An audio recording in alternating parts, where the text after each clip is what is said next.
বাঁচাও! এসেছি। শুভ প্রাণপণে দৌড়াতে লাগলো, আর পিছন থেকে ভেসে আসছিল সেই ভয়ঙ্কর কণ্ঠ। আম কুড়াতে এসেছিস, এসেছিস। গ্রামের নাম ছিল শালবনী।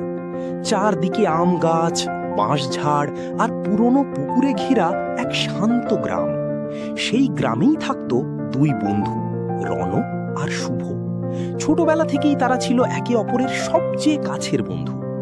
গরমের সময় গ্রামের সবচেয়ে বড় আনন্দ ছিল ঝড়ের পরে আম কুড়ানো। দাদা দাঁড়া, আমিও যাব।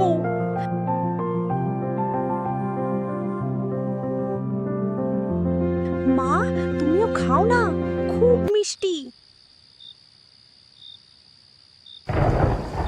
রাত ভর ঝড় হলে ভোর হওয়ার আগেই সবাই ঝুড়ি নিয়ে বেরিয়ে পড়তো। কাল কিন্তু ভোর হওয়ার আগেই বেরোবি, বড় বাগানের সব আম আমরা কুড়িয়ে নেব। হাহা, ঠিক আছে, অন্য কাউকে একটা আমও ছাড়বো না। সেই রাতেই শুরু হলো ভয়ঙ্কর ঝড়। আকাশে একের পর এক বজ্রপাত, হু হু করে বইছে বাতাস, চারদিকে শুধু গাছ ভাঙার শব্দ।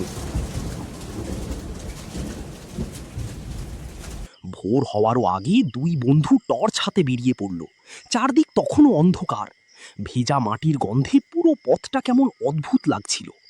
বড় আমবাগানের কাছে পৌঁছতেই হঠাৎ রণ থেমে গেল। ওর চোখ স্থির হয়ে আছে সামনের দিকে। একটা বিশাল আম গাছের ডালে কেউ বসে আছে।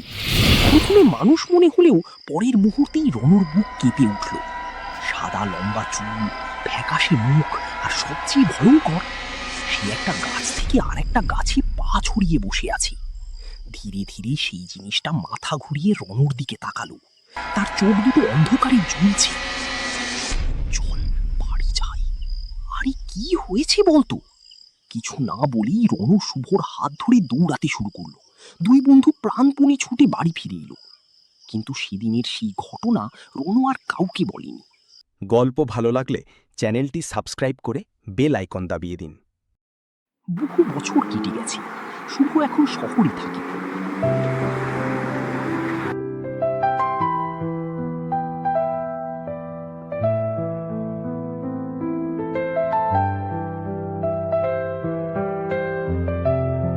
এক বর্ষার রাতে সে আবার গ্রামে ফিরল। সেদিনও আকাশে সেই পুরনো দিনের মতো ঝড়। মনে আছে ছোটবেলায় ঝড়ের পরে আম কুড়াতে যেতাম? হা, ওই দিনগুলো সত্যিই আলাদা ছিল। হঠাৎ বাইরে প্রচন্ড বজ্রপাত হলো।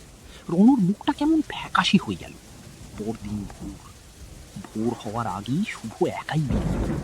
পুরনো স্মৃতি তাকে টানছিল।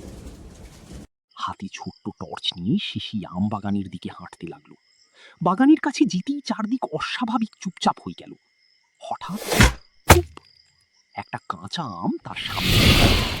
শুভ ধীরে ধীরে মাথা তুলে তাকালো, আর তারপর তার হাত থেকে টর্চ পড়ে গেল। দুটি বিশাল আম গাছের মাঝে পা ছড়িয়ে বসে আছে একটা ভয়ঙ্কর পেতনি। লম্বা ভেজা চুল নিচে ঝুলছে, চোখ দুটো আগুনের মতো জ্বলছে, মুখে অদ্ভুত বিকৃত হাসি।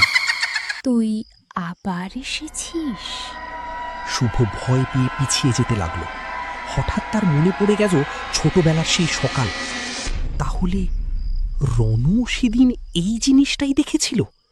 পেতনিটা এবার ধীরে ধীরে গাছ থেকে নিচে নামতে শুরু করলো, কিন্তু তার পা মাটিতে ছুটছিল না।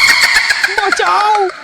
শুভ প্রাণপণে দৌড়াতে লাগলো, আর পিছন থেকে ভেসে আসছিল সেই ভয়ঙ্কর কণ্ঠ। আম কুড়াতে এসেছিস, এসেছিস, এসেছিস। সকালবেলা গ্রামের লোকেরা শুভকে রাস্তার ধারে অচেতন অবস্থায় খুঁজে পেল। জ্ঞান ফেরার পর সে কাঁপতে কাঁপতে সব কথা বলল। তখন গ্রামের এক বৃদ্ধ ধীরে ধীরে বললেন, ওই আমবাগানে বহু বছর আগে এক মেয়ের মৃত্যু হয়েছিল। ঝড়ের রাতেই সে মারা যায়। তারপর থেকেই ভোরের আগে তাকে দেখা যায়।